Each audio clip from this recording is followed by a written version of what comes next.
Catherine Bernardo panalo bilang Best Actress sa Famous Awards para sa kanyang pelikulang A Very Good Girl.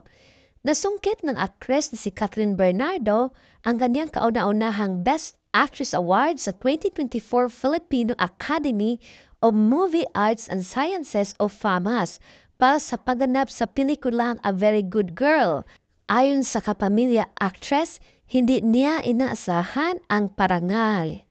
Tinanggap ko ang pelikulang A Very Good Girl. Hindi naman po ako nag-expect ng any awards or nominations. Tinanggap ko ang proyektong ito dahil naniwala po ako sa material at nagtiwala ako sa mga kasama ko.